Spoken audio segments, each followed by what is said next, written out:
Hey, hope you're doing well this week. We are in Genesis chapter 30 this week, a continuation of where we were last week, Genesis 29. There's crazy stuff happening. Sibling sister rivalry is going haywire here. And there's so much, there's so much comparison with each other. There's so much pride. There's so much jealousy. There's just so much going on in this sibling and sister rivalry here. And really, the reality is we see a couple things from this. First of all, anytime comparison is something that we do, it takes away our contentment. It takes away our it just does so many bad things to us when we live lives of comparison. Because the reality is, Rachel was really loved, but she didn't have any kids. Leah had several kids, but she was not really loved by her husband. And they both wanted what the other person had, right? Because they were looking at each other. They were comparing themselves to each other. And they weren't content with what they had. They just wanted what everybody else had. And isn't this a trap that we can all fall in? This reality of the fact that we fall into the trap of comparing ourselves to other people, of looking around at what everybody else has. And that makes us discontent with what God has given us and what we have from the Lord. And I think that I really do think that lots of things would shift in our perspectives in our lives if we just were willing to live lives of contentment. If we were just willing to say, you know what? God's going to give me what God wants to give me, and I'm going to be content with what I have. And the way we can do that is actually leaning into what the Apostle Paul says in Philippians 4 when he says, I have learned the secret to contentment. Whether I'm poor or I'm rich, whether I'm well-fed or I'm hungry, whether I'm have an abundance or I lack. I have plenty or I lack everything. I've learned the secret to contentment. And the secret to contentment is knowing that I can do all things through Christ who gives me strength. You see, Paul understood that contentment comes from the Lord, not from our circumstances or our possessions or anything that the world throws our way. And so I'm just saying, instead of looking around at everybody else and comparing yourself there, why don't you just look up to God and be grateful for what you do have? And if you're willing to do that, you'll experience this life of contentment that will lead to so much peace and joy and hope that maybe you don't have because you're living a life of comparison. And listen, this is hard. You know why this is hard today? More than any other time in human history, in my point, this is harder today than it's ever been because of social media. It is so easy to compare ourselves to other people, and you will never experience a life of contentment. If you're looking around horizontally at everybody else and compare yourself, just look up and be grateful for what you have and what God has given you. So Rachel's upset because she hasn't had a kid yet, and so she goes to Jacob. She says, give me sons or I will die, at the beginning of Genesis 30, right? And what does Jacob do? He doesn't do what his ancestors did when their wives were pregnant. He doesn't do what Abraham did. He doesn't do what Isaac did.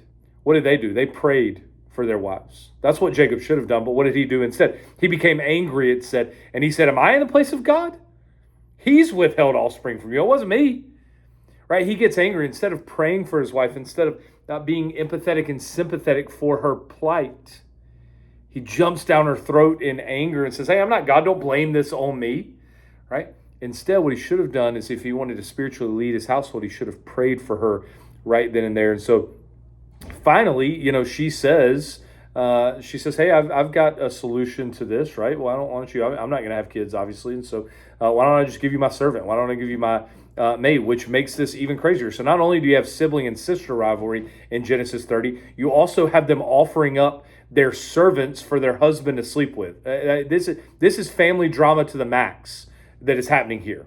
Right? These people, the unloved one has a bunch of kids and doesn't want the kids. She just wants to be loved by her husband. The one that's loved by her husband has no kids and she just wants to get pregnant with all these kids. And then because she's not, she offers her servant. And then the other sister stops having kids. And so then she gives him her servant to sleep with. So he's sleeping with 4 different women. The sisters are mad at each other. It is chaotic what is happening in the middle of this family. And a lot of it starts with, once again, the trap that we can fall into when we compare ourselves to other people.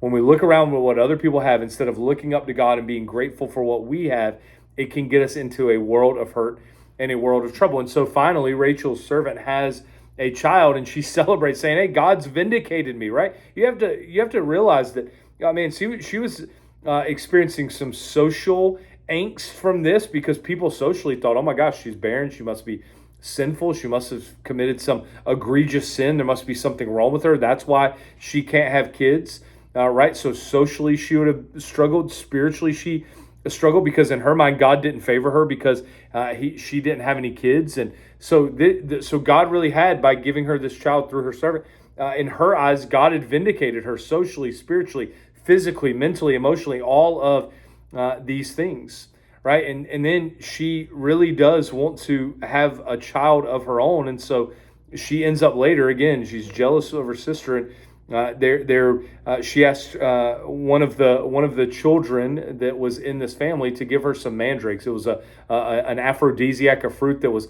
considered to bring love and to bring passion and potentially to bring fertility as well. And so she says, well, give me those. And if you give me those, then Leah, I'll let you sleep with my husband. Maybe he'll love you then, right? And so this has become a contractual marriage. They're offering up sex with each other for getting the things that they don't have. I mean, it is crazy situations, but I want you to look once again. What happens when Jacob is faced with his wife not being able to have a child? What does he do? He gets angry at her when she brings it up to him. What does Rachel do when she wants to have a child and she's not able to have a child? What does she do? She says, hey, let me go find some mandrakes, some cultic ritual, believes in some of that. You know what none of them ever do? They never go to God and ask him for these things. Jacob never goes and says, hey God, will you bless my wife? And then it's up to God whether he does or he doesn't. Right? She never goes to God and says, hey God, I want to have a kid. No. It's hey, let me have these mandrakes. Maybe that will change my life. And I'm just saying, man, we all have issues. We all are battling things. But why not go to God with those things? Why try to fix them on our own? Why try to fix them on our own strength? Why try to use the thing that the world might tell us would work in these situations rather than just going to God himself? Because finally, when God hears her and remembers her, he opens her womb and she ends up having a son named Joseph. And she finally realizes there's nothing I can do to get pregnant and have all these kids. Children are from God, as is everything else. And so maybe she sees some transformative things in her and says, maybe I should start going to God. And it says she named him Joseph. And then what does she say? May the Lord add another son to me. So now she's not going to find mandrakes. She's not going to give her servant to Jacob. What's she doing now? She's asking God to give her what she wants. You see, she realizes that it's God that gives it, not anyone or anything else. And then we see the story shift back to Laban and Jacob. And, Laban has been really blessed from Jacob living there. He wants to continue to be blessed through Jacob, so he wants Jacob to stay because Laban doesn't actually want to live the type of life that God wants him to live. He just wants the blessing that only God can give, because Jacob realized this and Laban doesn't realize this until later. But just like children come from God, success and prosperity come from God. They don't become because Jacob was gifted or Jacob was good. They came because God blessed Jacob and God desired for it to come. You see, anything, success, prosperity, anything we're looking for, only God can do these things. Only, right? Jacob ends up deceiving Laban and does this weird thing with sheep in order to get the lambs and the sheep that he wanted and get them, so that he could grow rich. But who was the only one that could have actually done what happened? Only God could have done it. Because God's purposes aren't going to be thwarted despite whatever actions we take. Whether we lie, whether we deceive, whether we do like Rachel and Leah and try to do it on our own. It doesn't matter what we try. God's plans and God's purpose and God's promises, God's going to accomplish those things no matter what our actions are. And so one of the things we can learn, a couple of things that we can learn in summary from Genesis 30 are, don't compare yourselves to others. Stop looking around at other people. I know it's hard with social media and all this kind of stuff, but stop comparing yourself to other people, because that just makes for a lack of contentment. And start looking up to God and being full of contentment and gratitude because of Jesus and what God has blessed you with. And then understand that instead of trying to figure things out on your own, instead of trying to do all of these magic and these rituals and all these things, ask God for what you want. Go to God, because only God can bring the things that we want. Only God can bring true contentment, true satisfaction, true fulfillment, true life, true success, true prosperity. All of that can only come from God. So instead of trying to figure it out on our own, let's take it to Him, and then let's let Him do what only He can do, and let's let Him decide what His plans, His purposes, His promise are, and let Him do what He can do. Let's just take it to Him, because that's what we can do. I'll see you guys next week.